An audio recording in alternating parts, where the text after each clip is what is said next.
Why didn't you tell us earlier? It is one of the most feared questions survivors of sexual abuse hear. On the surface, it might sound like curiosity, but beneath it, it carries blame. And they sense it instantly and they anticipate it. And often, this fear of being asked what keeps most of us silent even more. And the more we delay, the heavier the question becomes. To understand why, we need to see how silence unfolds.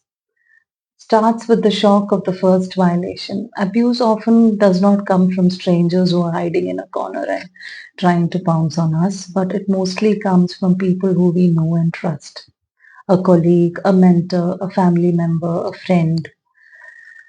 Sometimes even through social media, messages or group chats that turn uncomfortable. When the first violation happens, our body reacts immediately.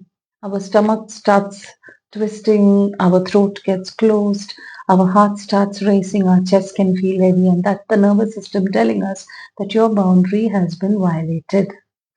But what does our mind tell? It tells, did it really happen? Maybe I misunderstood. Don't make it such a big deal. And this is not indecision. This is our brain trying to soften the unbearable shock with self doubt. Then starts the spiral of self doubt and guilt. In the days to follow, we replay the moment again and again and think, am I exaggerating this? Maybe I'm making a big deal of nothing. And when it happens again, in person or online, and then the thought shifts, okay, because I let it happen the first time and I let it slip, which means I encourage, so the second time is now my fault. So the silence grows heavier and the shame takes root, and we begin to carry this guilt that never belonged to us in the first place. And when finally we disclose and we tell somebody, and it's never about a single incident. It might be piled up over time, whether it's in physical spaces or in WhatsApp group or late night messages. But to outsiders, it can look like a pattern which we allowed because they are seeing us engaging, and that is when the most damaging responses appear. So you encouraged it, maybe you enjoyed it all along. You were playing along, so suddenly now you are changing the story. So, if you were so uncomfortable, you could have told us earlier. These are the words that cut deep because they echo the same doubts that they have already been battling silently for months, maybe for years, and sometimes even for decades. Silence is not consent. In unsafe moments, our survival system takes fight, flight, freeze, or fawn. Most of us freeze, unable to block, unable to stop. Others fawn by replying politely, hoping to reduce the harm or avoid the retaliation. And these are not choices, and they are instinctive survival strategies, yet they're often misread as compliance or consent. And the truth is, we are just trying to stay alive. And there are additional barriers to delaying and additional barriers to why we remain silent, which is power and dependency. The abuser may be a boss, the abuser could be a teacher, a coach, a public figure with influence. So what happens? Speaking up feels like survival itself. So we remain silent because speaking feels too dangerous when power is unequal. Then there is a fear of consequence for others. We wonder if we tell, will my family be blamed? Will my team be dragged into it? Will everything fall apart? What will happen to their family? Oh, this is a person with a wife and a child. So what will I do?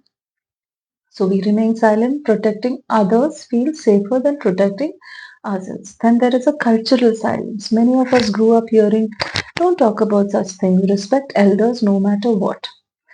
Abuse becomes framed as our shame instead of the abuser's crime. We remain silent because culture has taught us secrecy is survival. Then there is fragmented memory. We may feel that fear is in our body, but we don't have a clear story.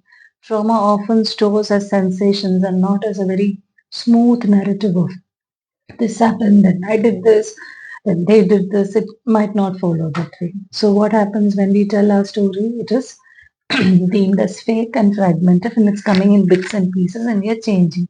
So, we remain silent because if we don't have the clear cut words, smooth order, we feel okay, we're not going to be believed. Then there is normalization of boundary violations. It is said that, okay, this was just friendly, it was just a joke. It was just one time. So, it's okay, let it pass. We might not even recognize that it was abuse. So we remain silent because what harms us, what makes to look that it was normal. Fear of retaliation. Reporting sometimes, especially when it's a powerful person, means we lose opportunities. We can lose friendships. We can face online trolling. So we remain silent because speaking out could bring more harm than silence. Loss of language. Sometimes we don't even have the words for what happened until much later. We remain silent because we do not even know how to name this truth.